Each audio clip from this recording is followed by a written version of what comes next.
नमस्कार साथियों, आज की इस वीडियो में बात करने वाले हैं मेंटल रिटार्डेशन के बारे में। यानी कि डेफिनेशन और टाइप के इसके बारे में बात करेंगे। और अब इसका नाम हो गया इंटेलेक्चुअल डिसेबिलिटी, और इंटेलेक्चुअल डिसेबिलिटी का भी नाम बदल कर अब हो गया इंटेलेक्चुअल डेवलपमेंटल डिसेबिलिटी। तो इस प्रकार से हम इसको याद कर पाएंगे। इसको बौद्धिक अक्षमता कहते हैं, मानसिक मंदता नाम बदल चुका है। जानते हैं, मानसिक मंदता एक ऐसी अवस्था है जिसके कारण शारीरिक विकास की तुलना में मानसिक विकास क्या होता है, कम हो जाता है। शारीरिक विकास तो अपने हिसाब से होता है, पर मानसिक विकास रुक जाता है। इससे जो मस्तिष्क की कोशिकाएं हैं, जो या तो ज्ञात कारणों से या किसी अज्ञात कारण से क्या होती है, क्षतिग्रस्त हो जाती है या पूर्णतः विकास नहीं हो पाता। मानसिक मंद बालक किसी भी कार्य को अत्यधिक विलंब से सीखते हैं, यानी सामान्य बालकों से देरी से सीखते हैं तुलना में, या सामान्य बालकों की तुलना में सामाजिक सामंजस्य बैठाने में भी कमी होती है, यानी सामाजिक वातावरण में भी एडजस्ट होने में उनको समस्या होती है। अलग अलग संगठनों और व्यक्तियों द्वारा मानसिक जो मंदता की कुछ निम्नलिखित परिभाषाएं दी गई है, जिसके बारे में नीचे देखते हैं। मेंटल डेफिशिएंसी एक्ट 1927 के अनुसार मानसिक मंदता की परिभाषा है कि मंदबुद्धि एक ऐसी अवस्था है जिसमें 18 वर्ष की आयु से पहले मानसिक विकास रुक जाता है या पूर्ण रूप से मस्तिष्क का विकास नहीं हो पाता। ये किसी वंशानुगत कारण, बीमारी या सिर पर चोट लगने के कारण होता है। या मस्तिष्क का विकास का तात्पर्य होता है कि बौद्धिक क्रियाकलापों से, यानी बौद्धिक क्रियाकलाप उसके नहीं हो पाते किसी बीमारी से या सिर में चोट लगने से या किसी वंशानुगत कारण से। दूसरी परिभाषा है कि American association of mental retardation 1983 के द्वारा।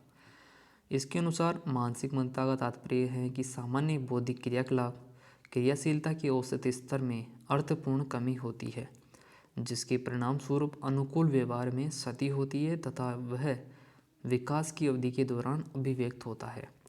तो ये परिभाषा थी American association of mental retardation के द्वारा। अब आगे बात करते हैं PWD एक्ट 1995 के अनुसार परिभाषा थी, जो उसके अनुसार मानसिक मंदता का अर्थ है कि किसी व्यक्ति के मस्तिष्क का अधूरा या अवरुद्ध विकास है की दशा जो विशिष्ट असामान्य बुद्धि का लक्षण दिखलाता है। ये परिभाषा थी PWD एक्ट के द्वारा।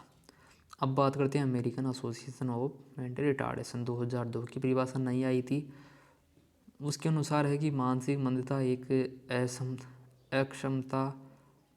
असक्षमता जिसमें बुद्धिलब्धि तथा अनुकूल व्यवहार दोनों सीमित हो जाते हैं, जो वैचारिक, सामाजिक तथा व्यवहारिक कौशलों में प्रदर्शित होते हैं। यह अक्षमता 18 वर्ष की आयु से पहले ही होती है। इस परिभाषा को अभिव्यक्तिक करने के लिए निम्नलिखित अवधारणाओं को स्पष्ट किया गया कि व्यक्ति के वर्तमान क्रियाकलापों को सीमित होने का अर्थ है इसमें कमी होना, जो कि निश्चित रूप से व्यक्ति की उम्र, संस्कृति, सापेक्ष सामुदायिक वातावरण के संदर्भ में होना चाहिए। संस्कृति तथा भाषा संबंधी विभिन्नताएं, भिन्न संप्रेषण, संवेदीगामक व्यवहारिक कारणों का प्रामाणिक आकलन होना चाहिए। व्यक्ति की कमी प्राय उसकी क्षमता से संबंधित होनी चाहिए। एक निश्चित समयावधि, जैसे 18 वर्ष के अंदर, या व्यवहार परिलक्षित होना चाहिए। अगर ये कारण मौजूद है तो व्यक्ति मेंटल रिटार्डेशन से ग्रसित है। आगे बात करते हैं एंटी एक्ट परिषद के अनुसार जो परिभाषा दी गई है, वो ये है कि एक ऐसी अवस्था है जिसमें व्यक्ति का मस्तिष्क बाधित एवं विकास अपूर्ण हो और परिणामतः बौद्धिक स्तर सामान्य से कम परिलक्षित होता है, तो उसे मानसिक मंदता कहते हैं। मानसिक मंदता का वर्गीकरण किया गया। वैज्ञानिक वर्गीकरण किस प्रकार से किया गया कि मनोवैज्ञानिक वर्गीकरण का मुख्य आधार बुद्धिलब्धि तथा अनुकूल व्यवहार होता है। बुद्धिलब्धि मानकीकृत वैज्ञानिक परीक्षणों द्वारा प्राप्त किया जाता है। बौद्धिक जो परीक्षणों के आधार पर व्यक्ति को बुद्धि क्षमता के आधार पर वर्गीकृत किया गया है। जिनकी बुद्धिलब्धि सामान्य से कम होती है उसे मानसिक मंद कहा जाता है। अनुकूलित व्यवहार का तात्पर्य है बच्चा समाज में रहकर उसके दिन प्रतिदिन की मांग को पूरा कर पा रहा है या नहीं, वह दूसरों के साथ सामाजिक समन्वय स्थापित कर पा रहा है या नहीं। ICD-10 के अनुसार मानसिक मंदता को 4 भागों में बांटा गया है, माइल्ड, मॉडरेट, सीवियर और प्रोफाउंड के हिसाब से। तो माइल्ड कैटेगरी उनकी आयु होती है 50 से 70 होती है, और सामान्य बालकों की आयु की होती है 90 से 110 की। सामान्य जो इनकी आईक्यू लेवल 35 से 50 होता है, जो मॉडरेट लेवल के बच्चे होते हैं।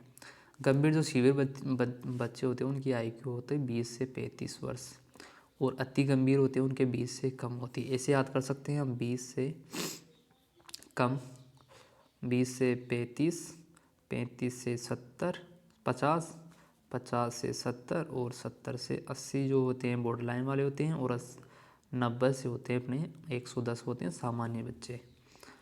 आगे बात करते हैं American association of mental retardation के बारे में। तो इसके अनुसार मानसिक मंदता को जो निम्न भागों में बांटा गया है। तो उसके बाद हिसाब से देखते हैं, एक तो होता है सीमांत मानसिक मंदता यानी कि बॉर्डर लाइन एमआर। इसके अंतर्गत आने वाले बच्चों को हम प्राय पहचान नहीं पाते या उन्हें पढ़ने लिखने में कमज़ोर बालकों के रूप में जानते हैं। इस श्रेणी के बालकों की बुद्धि लब्धि 70 से 85 के बीच में होती है। ऐसे बच्चे हाई स्कूल तक की पढ़ाई मुश्किल से कर पाते हैं या ये लोग अपना सामान्य जीवन यापन व्यतीत करते हैं, परंतु तुलनात्मक रूप से सामान्य बालकों के क्रियाकलाप में थोड़ी मंदता या कमी पाई जाती है।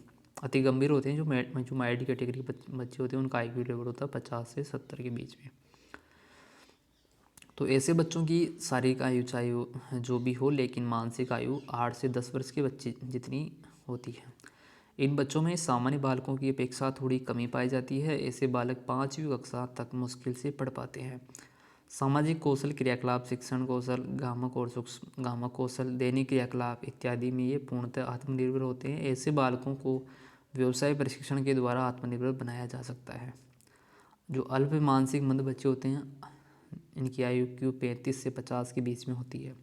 ऐसे बच्चों का विकास देर से होता है और इनके सभी क्षेत्रों के क्रियाकलापों में मंदता या कमी पाई जाती है, परंतु इनमें दैनिक क्रियाकलापों, घरेलू, सामाजिक, व्यवसायिक प्रशिक्षणों द्वारा आत्मनिर्भर बनाया जा सकता है। इनका पढ़ना लिखना थोड़ा कठिन होता है। मुश्किल से ये पहली और दूसरी कक्षा तक पढ़ पाते हैं तथा छोटे छोटे हिसाब कर पाते हैं। गंभीर मानसिक मंदता होते हैं जिनको प्रोफाउंड कहते हैं। इनकी आईक्यू 20 से 35 के बीच में होती है और प्रशिक्षण के माध्यम से इनको गामक कौशल, इनको प्रोफाउंड, इनको सीवियर कहते हैं, और 20 से 35 के बीच में होती है। प्रशिक्षण के माध्यम से इनको ट्रेनेबल भी कहते हैं। तो माध्यम से इनकी गामक कौशलों में, दैनिक क्रियाकलापों में आत्मनिर्भर बनाया जा सकता है, परंतु इनको निरंतर देखभाल तथा निर्देशन की आवश्यकता पड़ती है। अधिकांश ऐसे बच्चों के साथ संलग्न विकलांगताएं भी जुड़ी हुई होती हैं। ऐसे बच्चों में अधिकांशतः वाणी विकार, संप्रेषण कौशलों में कमी, गामक कौशलों में कमी, दृष्टिहीनता इत्यादि पाई जाती हैं। अब आते हैं प्रोफाउंड मेंटली रिटार्डेड बच्चे, जो अति गंभीर मानसिक मंद वाले बच्चे होते हैं।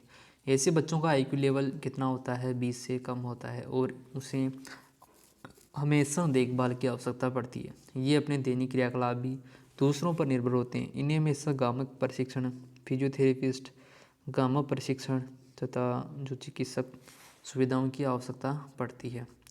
अब शैक्षणिक वर्गीकरण के आधार पर देखते हैं। इसको हम 3 प्रकार से विभाजित करते हैं, कस्टोडियल, ट्रेनेबल, और इस प्रकार से 3 प्रकार, उसके बारे में नीचे बात करते हैं। प्रशिक्षण योग्य और पढ़ने योग्य, एजुकेबल योग्य और दूसरे पर निर्भर रहने वाले बच्चे। तो समता तथा कार्यात्मकता के आधार पर वर्गीकरण किया गया है और इस आधार पर मानसिक मंदता को 3 भागों में बांटा गया है।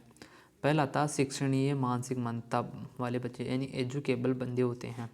EMR यानी एजुकेबल मेंटली रिटार्डेड बच्चे। ऐसे बच्चों की बुद्धि लब्धि 50 से 70 के बीच होती है और इन्हें विशेष प्रयासों के उपरांत पढ़ाया जा सकता है। ऐसे बालकों में सामाजिक कौशल होते हैं और व्यवसाय प्रशिक्षण देकर इनको आत्मनिर्भर बनाया जा सकता है। ऐसे बालक अपने दैनिक क्रियाकलाप, व्यक्तिगत और सामाजिक कार्यों में अच्छी तरह से कर लेते हैं। प्रशिक्षणीय मानसिक मंद वाले बच्चे, अनट्रेनेबल मेंटली रिटार्डेड बच्चे, TMR बोलते हैं।